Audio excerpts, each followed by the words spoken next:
एक शहंशाह ने दौलत का सहारा लेकर हम गरीबों की मोहब्बत का उड़ाया है मजाक। ये नज़म लिखने वाले शायर थे महान कवि साहिर लुधियानवी।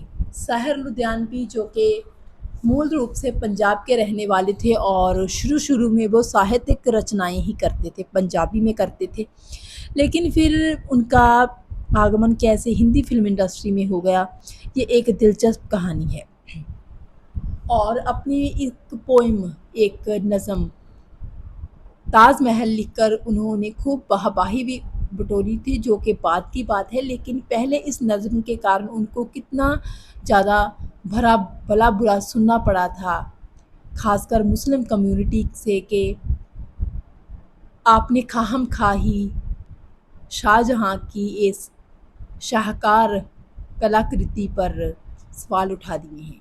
बहुत सारी बातें, बहुत सारी निंदाएँ, बहुत सारी आलोचनाओं का सामना भी करना पड़ा था साहिर लुधियानवी को। साहिर लुधियानवी के बहुत ही करीबी, उनके बहुत ही करीब के जानने वाले लोगों का कहना है कि साहिर लुधियानवी के चेहरे पर चेचक के दाग थे।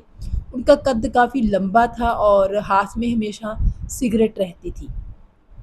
बाल लंबे लंबे थे, लेकिन उसकी शख्सियत में एक ऐसा अलगपन था जिसके कारण वो एक कंफ्यूज पर्सनैलिटी नज़र आते थे। उनके करीबी दोस्तों का कहना है कि जब भी किसी फंक्शन में या किसी मुशायरे में जाना होता था तो घंटों साहिर को ये डिसाइड करने में लग जाते थे कि वो आज कौन से कपड़े पहने और कौन से कपड़े ना पहने। बहुत सी अलग सी बातें साहिर लुधियानवी में नज़र आती थी। साहिर लुधियानवी का नाम अमृता प्रीतम, जो कि पंजाब की बहुत ही पॉपुलर कवित्री रही हैं, उनके साथ भी जोड़ा गया था। काफ़ी अच्छी उनकी दोस्ती थी। और साहिर लुधियानवी के बारे में आपको बता दें कि साहिर लुधियानवी ने ताउम्र शादी नहीं की थी और बहुत सारी फ़िल्मों में उन्होंने बहुत सारे गाने लिखे थे, जो गाने आज भी बहुत मकबूल हैं। लेकिन उनकी सफलता के शिखर का आलम तब कुछ और ही था, जब गुरुदत्त ने उनका लिखा हुआ वो नज़म ये दुनिया अगर मिल भी जाए तो क्या है, अपनी फ़िल्म प्यासा में वो गाना दिया था और मोहम्मद रफ़ी से ये गाना गवाया था।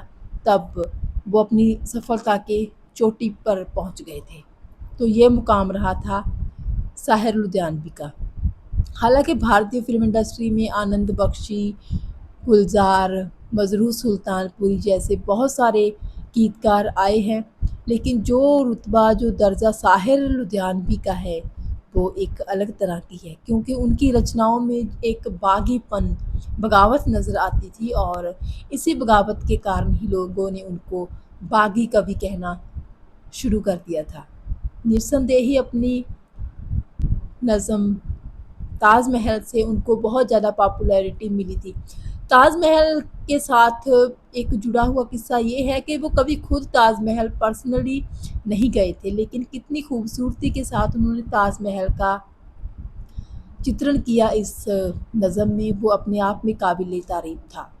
हालाँकि उन्होंने इस नज़म में ताजमहल की खूबसूरती पर कोई सवाल नहीं उठाए थे, उन्होंने तो शाहजहाँ की ज़हनियत पर सवाल उठाए कि किस तरह एक अमीर बादशाह ने अपनी बादशाहत के बदौलत एक बड़ा सा महल खड़ा करके मोहब्बत का एक नया ही रंग पैदा कर दिया, और जो गरीब हैं, जो ये नहीं कर सकते हैं, उनके सामने एक अलग तरह का संकट खड़ा कर दिया।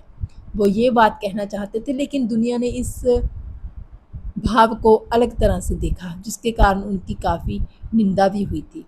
लेकिन फिर भी साहिर लुधियानवी का रुतबा हमेशा से ही बहुत बड़ा रहा है, क्योंकि बहुत अच्छा म्यूज़िक उनके कारण पैदा हुआ। अच्छा म्यूज़िक उन्होंने ना सिर्फ लिखा, अच्छे गाने लिखे, उस पर जो अच्छा म्यूज़िक की पान चढ़ी, उसके कारण वो एक सफल गीतकार का रुतबा हासिल करने में सफल रहे।